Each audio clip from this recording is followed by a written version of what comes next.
Hey, welcome back to Vibe Theory. I'm your girl L-Boogie. And what's up, everybody? I'm Beeze. Yes. This is the podcast where we protect our peace and keep the vibe alive no matter what, guys. And today we are in our feelings just a little bit. But in the best way, guys, because This is Black Music Month. June, the month where we don't just listen to music, guys, but we honor it. Yes. And so in the spirit of celebration, we're talking and we're going to take a look at one of the most intimate stages in music, which is NPR's Tiny Desk. So no big arenas, no pyrotechnics, just raw talent and musicians that energy can be filled through the screen. So we got a lot to unpack, guys. We're going to talk about the final acts of the NPR Tiny Desk performances. And so let's go ahead and just jump right into it with our take. Beeze, you want to start it off? Look, first off, kudos to Tiny Desk. Thank you for bringing some Southern slang into the mix. Absolutely. 8-Ball MJG. Thank you. Thank you. First off, I grew up with those guys, growing up in Mississippi, that was that Memphis Southern slang. Cause it was right across the Mason-Dixie line for me. Yeah. And so, so I grew up with them, and I'm going to be honest, hearing them on Tiny Desk with live music behind them, it just enhanced their music. Exactly. It was a different experience. It really was. It was. And I enjoyed it. What with, Comin Out Hard, with the intro that came in with it, it's just like, man, it made you appreciate their music that much more. And appreciate Southern rap, hip hop.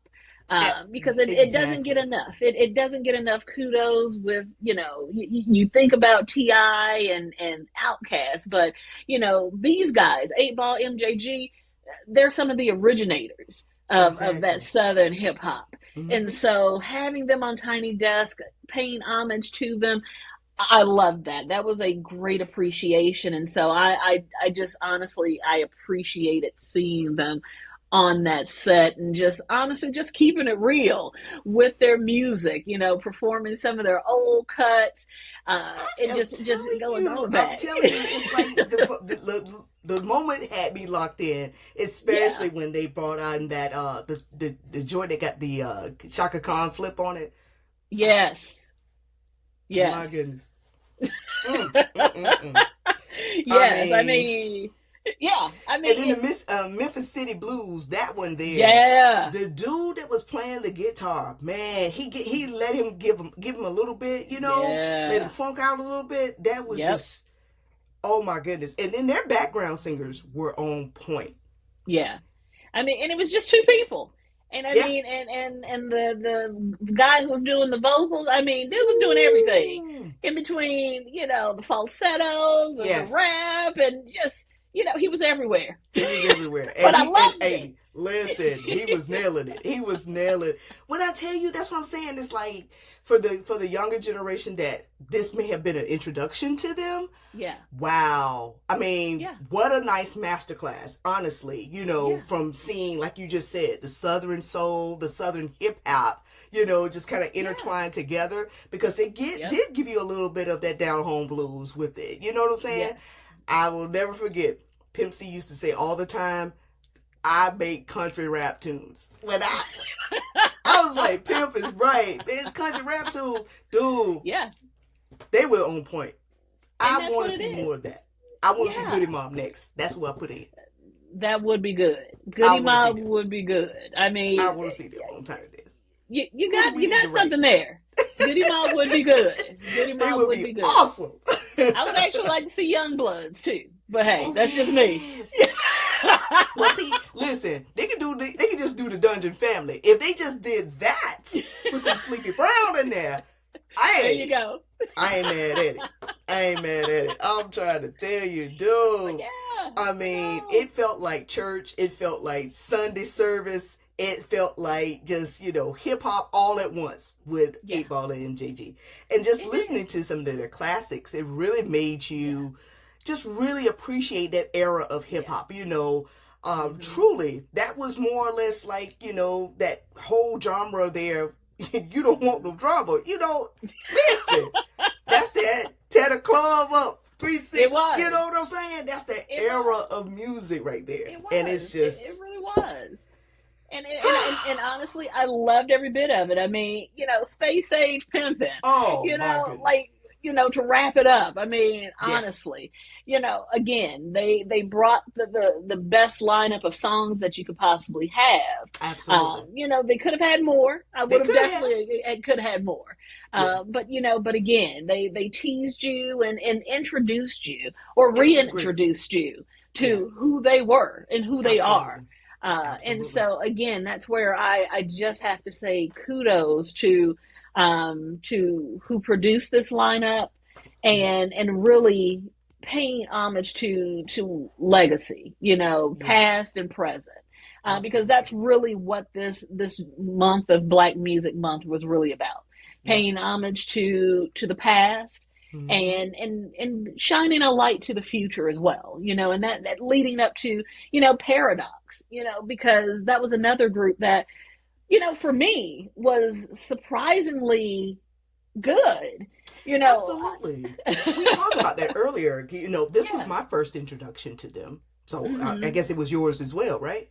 No. I actually had got a chance to hear some of their stuff on Instagram, just here and there. Oh, okay. Because I, secretly, I do like skater music. That's what I consider it, skater music. Okay. And I enjoyed them, because they put me in the mind of, Travis Barker and the group that he used to play with.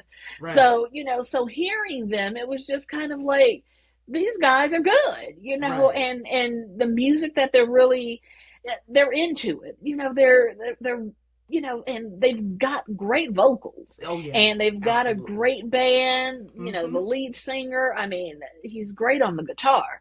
And what I liked about them too is that they know their legacy. They know their history of music as well. Because, there was a mention where he said, hey, we're paying respect to the originators of this music. Right. And so, and that's one thing I really love is that they know their history. And so, but the most important thing is that they're having fun with the music. Absolutely. Despite the genre, as you said before, music is music. And they're having fun, and that's truly the most important part. I mean, and hit me with my Subaru, what they had to had to change the name of it, which I get. Smart move on that one, because I hate for you to get sued. But that's actually a bop. I really liked it. Exactly. So that's what I'm saying. It's just that, it was good to see young folks that is really just honing in on the craft and really just, like you said, paying homage to it, but really just expanding that genre, into and making it more of their own. So it's not like they're just doing their interpretation of it. They really are making it their own brand. So I really love that. That's what we're talking about, the music. You reach back, you get things as inspiration, and then you turn around and flip it, and you get something brand new. And it's like, wow, woo, who would have thought? Because they looked like they were very young. Yeah.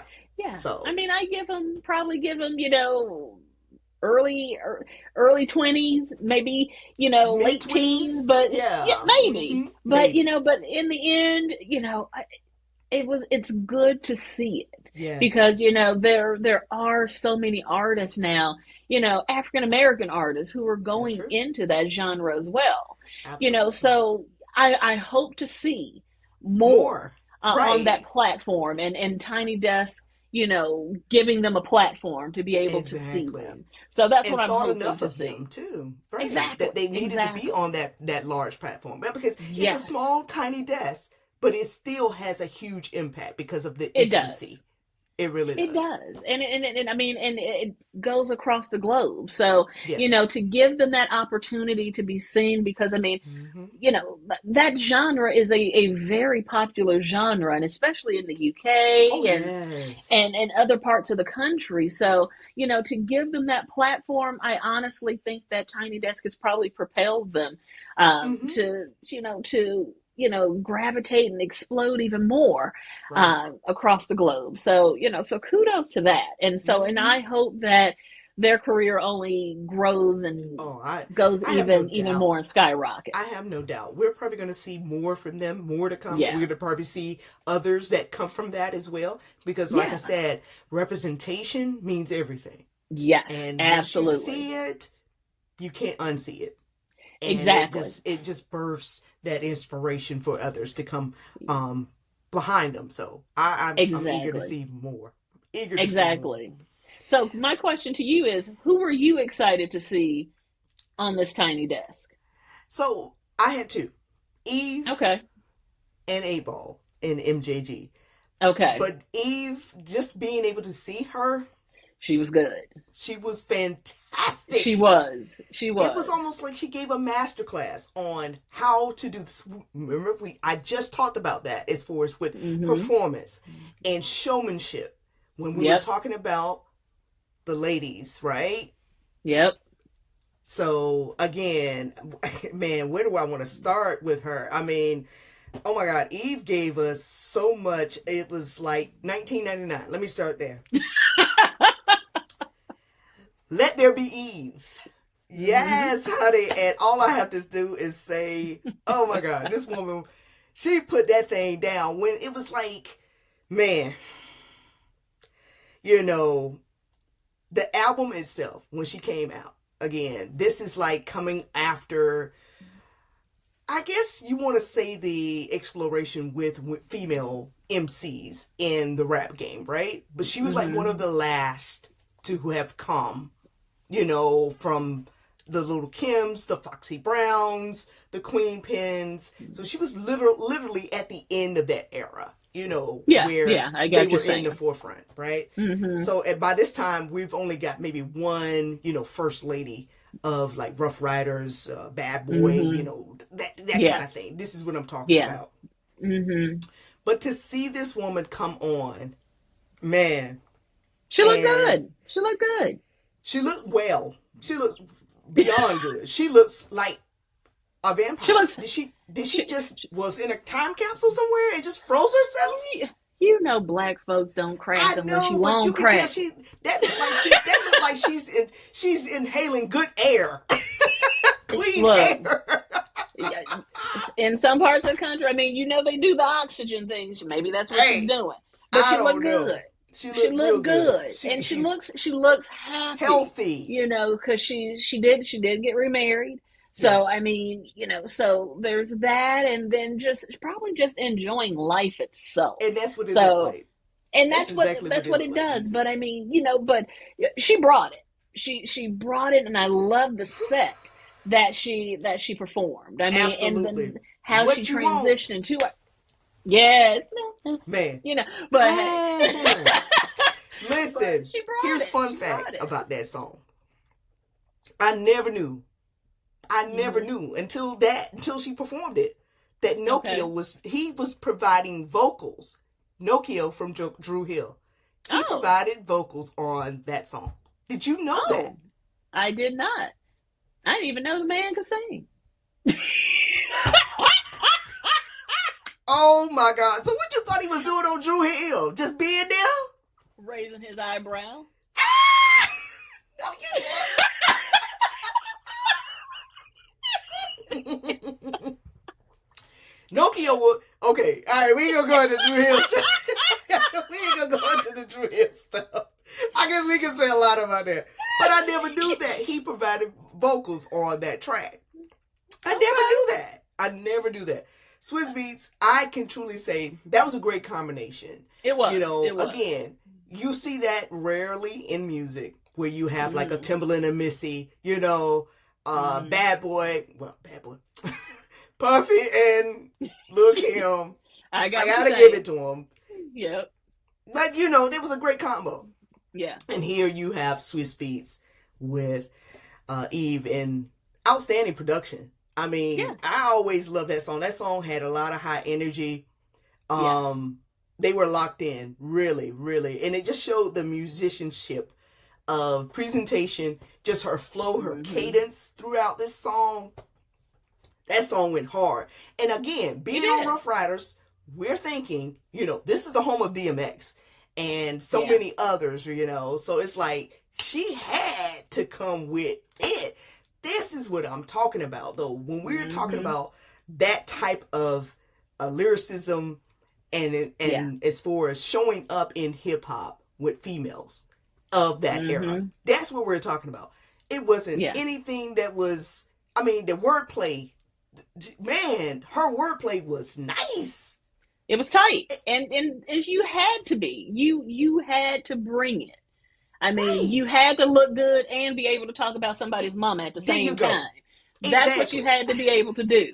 And and she called it right. She was a pit bull in a skirt, and that's what you had to be. You had to be able to hold your own. And Eve has done that, and she has done that for years. And absolutely. So, again, so giving her that credit. Respect. Exactly. And they don't. So, so to be able to give her, that platform to be able to do that, giving her flowers and honestly, because, be honest, from that group of Ruff Ryders, she's the only one that's still relevant. That's true. Honestly, honestly, let's be honest about that.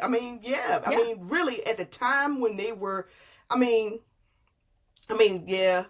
the time it was just her and DMX. Really, when you thought about it, truly, and that's no shade to the other brothers that were on that label. No shade at all. It's no shade at all. But again, when we're talking about, there was no hiding behind production, no production tricks or whatever. They were giving just raw vocals on the track, flowing with the track, morphing the track into whatever, and just really taking ownership of the track anytime they spit.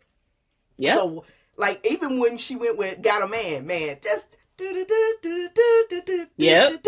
Oh, I was like, man, the ad-lib. Nobody talks about her ad-lib on that thing, but that Jake was hard. I was like, this woman she went there, boy.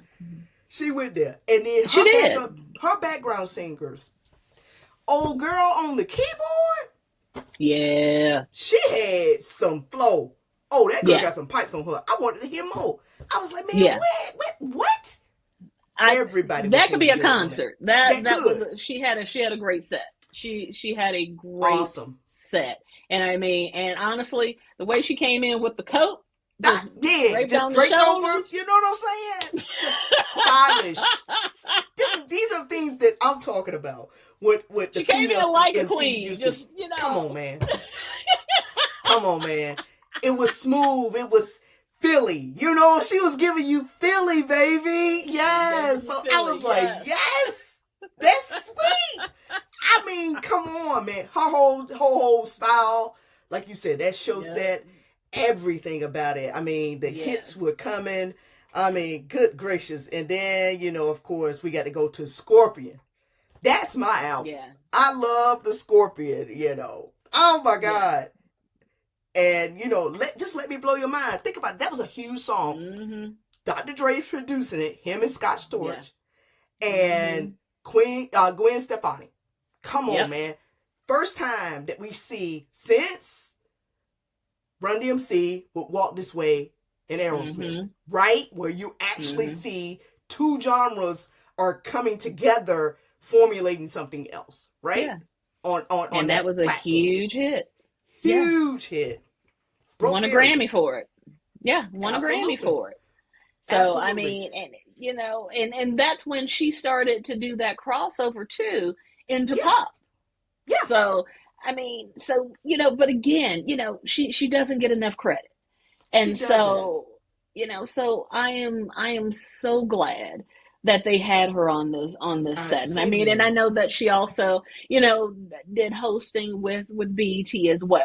So, but to have her perform again, kudos. I'm very, Yeah. very happy that they did, because I mean, to not showcase what she has done, Whew. would have been a disservice.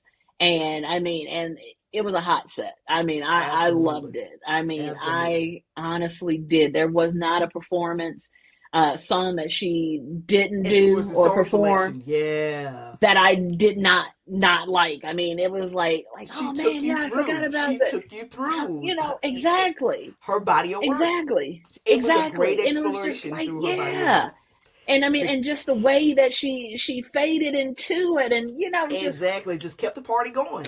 I mean, yeah, she really here's did. another thing. Tambourine, man. Again, this is Swiss Yeah. Beats. Boy, the way that thing came on. But did you know this features a sample, Blow Your Whistle, by the Okay. Soul Searchers, 1974. Okay. Yes. See, that's what I'm saying. It's like when the producers were going, they were digging in the crates, guys. Yeah. They were going back, and they were pulling out stuff that, not to the trained eye, you're going to be able to, to the trained ear, you're not going to hear it. But Yeah. it made some funky, just mixing funk and hip hop together. Mm-hmm. Time and time again, whenever you have those two combinations, you're bound for a hit. I'm sorry. Yeah. That is the formula. That is the blueprint, guys. That is definitely the blueprint. You know what I'm saying? So for all your young producers trying to figure out what's your next hit gonna be, you need to study some funk, baby. You need to go ahead and get you some funk, whatever your great granddaddy was playing. Not the great granddaddy. Well, I mean, come on, Look, the great granddaddy getting young now. He getting young. Great granddaddy, he could be in his late 50s, early 60s nowadays. You're right. You know what I'm saying? You're right. But hey, what goes around always comes back around. So I mean, absolutely. Hey, so funk is gonna make its way back. But again, Absolutely. it never left. It never left. So, It just evolved into something else. Exactly. Totally different, Exactly. But the one song that I love was "Who's That Girl." That's my favorite song by you. The way that thing with the horns, man, I was like, what the heck? This Jake, what? She for the rock. And then on the back of that bike, I was like, man, this girl is on the bike hard. Yeah. I mean, live music just has a way of just enhancing a song. And, just overall with all of these performances, I mean, each artist, their sets were just brought to a whole totally different level. Absolutely. with live music. You got a different experience, whether it was 8 Ball and MJG or Eve or Joe Flowetry. You got a different experience when it comes to live music. Absolutely. And it just enhances it. It just touches you in a different way. Right. And that's where, for both of us, where we emphasize that if you ever have an opportunity to go see any artist live, do it. Because exactly. you will have an opportunity to just see an artist in a different way when you hear them live and having live music behind them. It's just a different experience, and that's where I can appreciate Tiny Desk. Exactly. And I would even want to go a little bit further and say it's almost like the feeling that we receive when we go to church, and when the choir is singing, or when the solo has to, the soloist is doing her solo. Everyone's attention is focused. You have nothing but to focus on that soloist, as they're performing, and so it drowns out anything and everything else. It's the most intimate, most unique, and just more penetrating. As far as you receiving what I am spitting out. When I tell you that, oh my goodness. Yeah. You got to come right. You got to come right. So, and this is a great segue, because I need to talk about some people who was pitchy. Not pitchy. All right. Give it to us. Who's pitchy? Shaboozey. So, here's the thing, yo. I know he probably was a little, let me just say this. He probably was a little, nervous. nervous. Yeah, we're gonna say that. We're gonna say it's nervous. But Okay. but again, that second that second track come, I'm gonna give him the benefit of the doubt. But the second track, it fell flat. It fell flat. Man. So I was like, all right, Shaboozey, where you at, baby? What's going on? Because the background singers, I know they probably, the little lady on the ukulele, she was looking like, what going on? The drummer at one time, like, is he all right? I'm just saying, y'all, I'm making this up. I don't know if that's what that man was saying. But honestly, it was when Leon Bridges came out there and sung, and I was like, thank God, okay, maybe you can hear his tone, but you need to get the monitor in your ear, man. Come on, y'all gonna have to get the monitor in your ear. And if you don't know how to sing like that without it, don't do it. Don't do that. Maybe some spit went down the wrong pipe. Oh, no.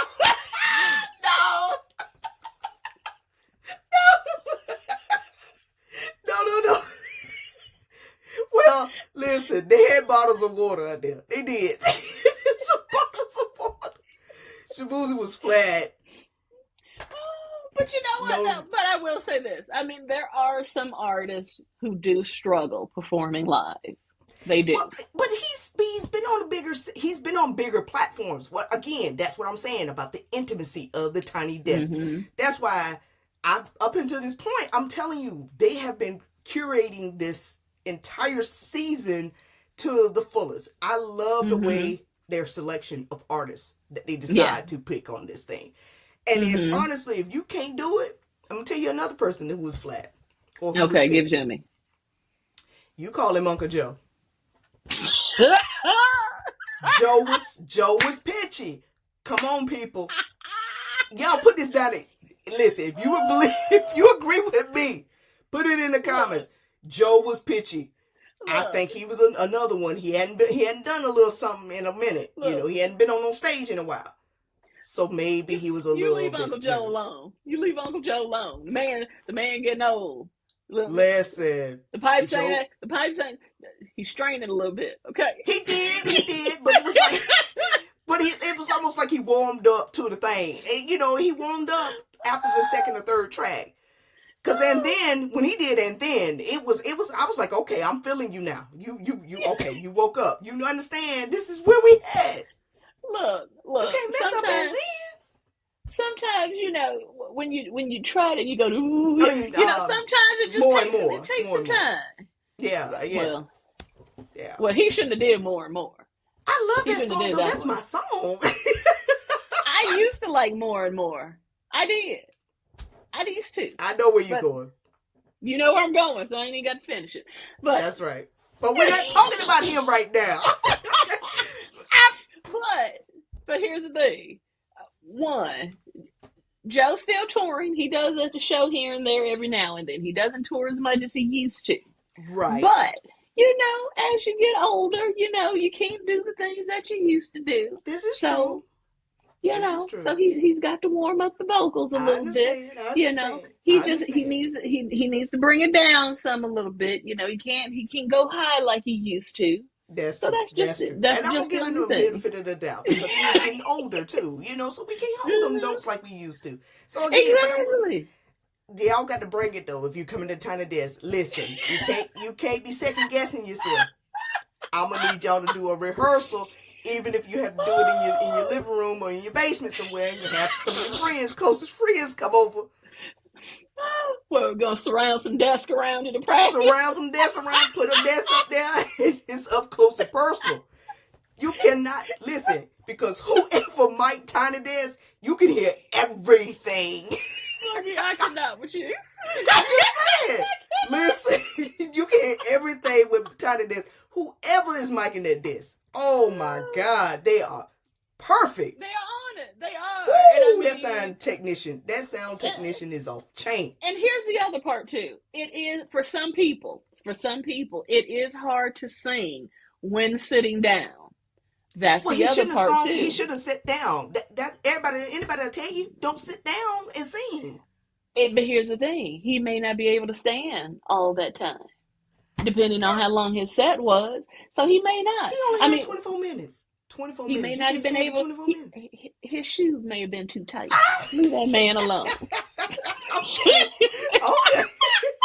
Okay. All Uncle right, Joe, Joe. I got you. Uncle Joe, You I got got him. you. Okay.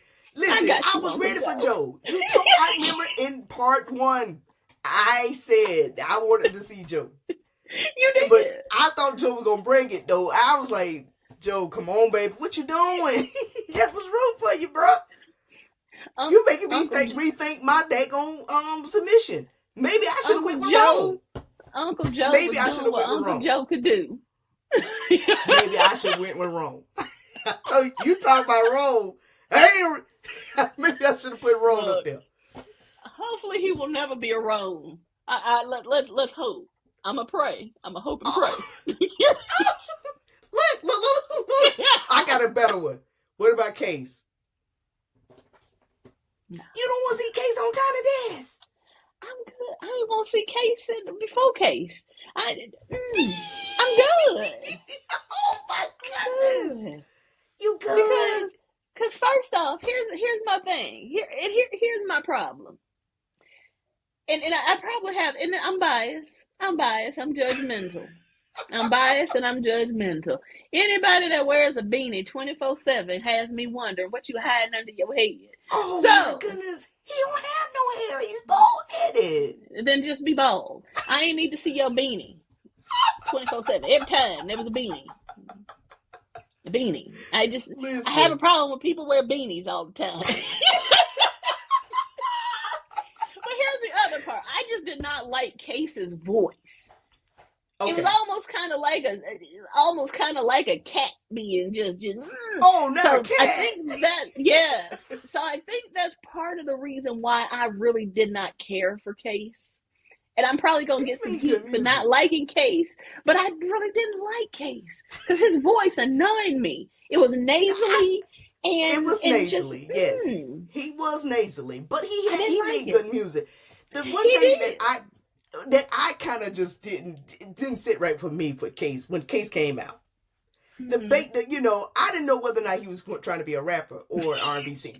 So that's the problem that I had with Case, because again, an R&B singer, you got to be dressed. You got to be. Again, I go back to Keith Washington. Like he worked in the bank. Everybody can't be Keith Washington. I know everybody can't be Keith. Everybody can't be smooth like Keith. Sweat was even smooth now. Sweat was smooth. Y'all can say what y'all want about Keith Sweat. Oh, Keith Sweat I don't care. Because he was ordering from Midnight Magic. That he had those silky Midnight shirts. Magic. That's where he got his shirts. That's what he did. We knew what you were gonna get from Keith Sweat. Midnight Magic. And then going to Keith Washington. Keith Washington was on the stories, so you got to come correct when you come from the stories. So, but that was the 90s. That was the late 90s. I mean, that's what we did. We had our combat boots, we had our baggy jeans, we had our hats, we had our jerseys. That's what we did. I mean, because look at, for example, Jagged Edge. They did the same exact thing. We just said the and same they were an thing R&B about group. Jagged Edge. Right. Mm-hmm. So, Jodeci as well. So, I mean, so the style of dress didn't bother me. Again, it was just really just that nasally voice. I just couldn't, just couldn't do it for me. I need something right in the middle because I'm the same way with Giveon. I don't like Giveon either. Yeah, but that's a whole different conversation. Yeah, but his stuff is really good. I mean, that dude can pen, man. He got good. Oh man, he might be able to pen, but I ain't never gonna listen to it because I can't get past it. I can't get past the voice. He's like a troll in the dungeon. I just can't get past it. I just think of the little trolls that was so creepy. The little costume I just can't get past it. No, man, no. I can't get past it. But you know what? But let me stop. But another person I like, and it's funny. I'm about to go to gospel. Fred Hammond. I love Fred Hammond. Fred Hammond delivered it. He did. He delivered it. I mean, he did No Wampin'. Man, It took me back to Wow. You remember those CDs, the Wow CDs in the 90s? Boy, Yes. that's when they had the hottest. They had the hottest Mm-hmm. gospel singers Yeah. all do a compilation album. Man, they don't even Yeah. do them things no more, do they? Put If it in they the do, I comments, y'all, if mean, they still doing it. Wow, they should bring that back if they're not, because if they do, I that's. mean, what number were we on? Like Wow 1000? I mean, I mean, because seriously. I think the last one I stopped was like Wow, Wow 38. Like, man, what number we And on now? that's when Kurt Franklin had stopped at. What? Like, Dude. seriously. I mean, like, they dropped a new Wow every quarter. Like, They sure did, boy. But I was running to Circuit City, getting that drink. Hey, Circuit City. Ooh, stop boogie. I was running to Circuit City, Best Buy, you name it. I was running there to get that Wild CD, man. Shoot, that's where I found Dirty McClurkin. Who? What other dude? Ty Tribbett, boy. All the cats was on that all of them. They were on that compilation CD. But wow. Yeah, Karen Clark Sheard. I mean, all them cats was on there, man. Yep. Man, please. But yeah, but no, I mean, but honestly, you know, it was, again, that this is where I just have to give kudos to whoever compiled this list of artists, because you had a mixture of everyone, you know, Ira Starr, Floetry, Joe, Eve, Fred Hammond, Shaboozey, Gina, you know, who we talked about in the first episode, Paradox, 8-Ball MJG. So, I mean, you had a plethora of different artists from different, you know, areas. I mean, you know, and we haven't even talked about Ira Starr, you know, with her music, because, I mean, you know, with her music, you know, having an Afro fusion of, you know, Afro beats and, you know, R&B, hip hop mixed all into it, which was, again, refreshing. And so just seeing all of this art, this is what I'm going to call it. It was just art.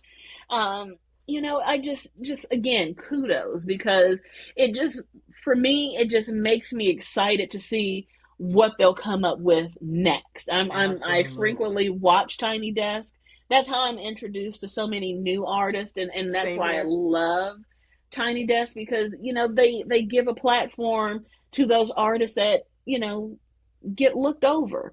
So absolutely, that's why I'm so happy they did this. Yes, so kudos to Bob Carter, who is the host and series producer for the NPR's Tiny Desk.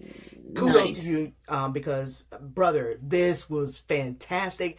Each year you deliver, and each year I'm like, how is he going to top the next? You know, so it's like, wow. I've been rocking with Tiny Desk before they had visuals. So before they aired it and actually put it on YouTube, where you were just listening to it, you know, on your local classical station, 88.1 in Augusta, Georgia. That was me. I was sitting back listening to this Tiny Desk, like, what is this? And like, wow, I wish I could see it, you know, but just to hear it. I mean, kudos to the, you know, National Public Radio. Again, this is something that is definitely needed when it comes to the arts. All of its programming, fantastic. I mean, I listen to so much. I will start early in the morning with the news and follow it all the way down, you know. And then also the things that they would have and the programming that they would have on the weekends as well. So, again, kudos to National Public Radio. And if, guys, please check out your National Public Radio, because every city has a station. That will definitely introduce you to new artists outside of your genre that you're currently listening to. So, by all means. But again, we just want to say, guys, if you love this episode, please share it, guys. Like and subscribe. Again, we also have a companion piece, a playlist with all of the Tiny Desk performances. So we got songs there, a nice little playlist on Apple Music as well as on Spotify that you guys can download and check out some of the artists there. Again, to kind of ride with you guys, to take home with you. So please feel free to check that out. And then again, we just want to make sure that we give our flowers to all of our artists, everyone who was actually scheduled to perform. Again, shouts out to BET, where music lives, you know, and it literally was the foundation for Black entertainment. So we just have to, this is the weekend, their weekend. So they're shining right now in LA as we speak. We're gearing up for tomorrow night for the BET Awards. So again, we'll, you know, by the time we come back to you guys, of course, we're going to give you our reactions to that and some of the performances that we're going to show, because I hear there's going to be tons of tributes throughout the night. I think Missy Elliott is receiving a tribute. I think Timbaland is also receiving a tribute, and some others. So a lot that's going to be in store. So can't wait to watch that together and give you guys our feedback on that. But until the next time, guys, don't forget to protect your peace and keep the faith. And this has been your girl, L-Boogie. And I'm Beeze. Until next time, guys. Peace.